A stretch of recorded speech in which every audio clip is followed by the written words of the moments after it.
I've talked before about a camera called an Ilford Sportsman, which was a very popular camera in the 1960s. It was a camera that was imported from West Germany, and it was made by a company called Dacora. Well, this is Dacora's camera, not without the Ilford name. This is the Dacora. Basically, it's exactly the same camera, but I'm just going to have a little look at it. These you can pick up really cheaply.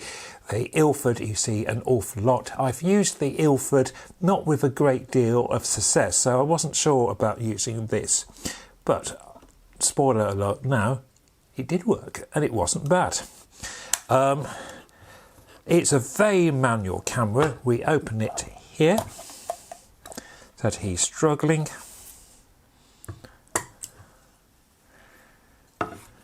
Film in here, over, make sure that it's over the sprockets.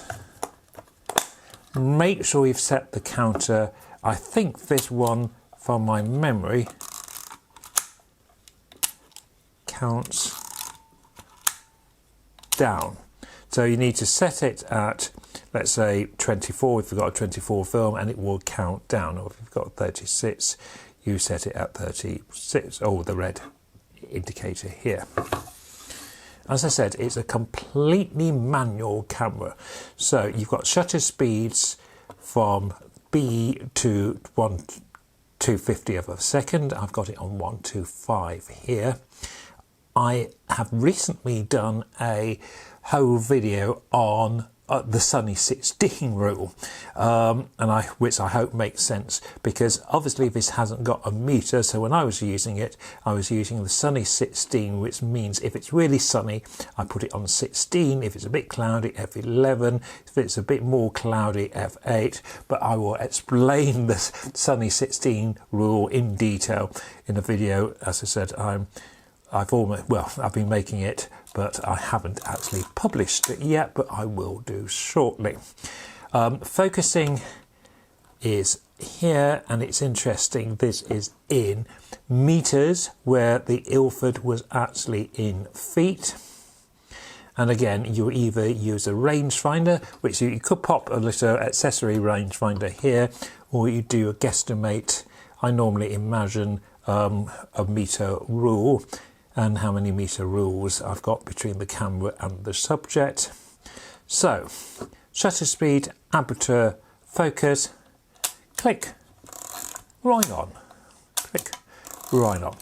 The biggest pain of this camera, and there is a pain, is winding back. You have to press that there, that's fine, but there is no crank. You have to wind here, and it takes forever. It does work, but it just takes quite a long time. Now, the first time I put a film in here, I had problems winding it on. Then I think it was more to do with the film. It was the end of a spool. So I put a fresh film in, and it did wind on without any problems. So I was fingers crossed, and let's see how the photographs did turn out.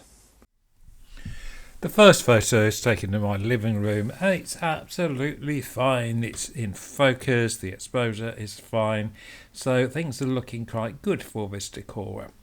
The second photograph, I went over to Studland, and this is the cross in the middle of the village. And again, it's absolutely fine. It was a very dull evening. It was August, but about 6:30, so not the brightest. And this finger post, which you can see Swanage is 3 and something miles, and direction to the beach. It's in focus. It's sharp-ish. The contrast is absolutely fine. This is looking towards what we call Old Harry rocks, and again, it's absolutely fine. Yes, it's not the highest quality camera, but it is producing sharp images. The lens is fine, the shutter is working, the wind-on is working, the counter's working, and for a camera which is probably over 60 years old, I was really pleased. again, you can see in this landscape of the Studland Hotel in the background, it's all absolutely fine. So if you do find a Dacora or even a Ilford Sportsman, don't wipe it out completely. Have a go. It might produce better results than I was expecting. They certainly did. I was using my normal former Pan 100 film, and I developed it in D76, and I did hardly any changes on Photoshop. I was pleased with the camera. Thanks for watching. Bye for now.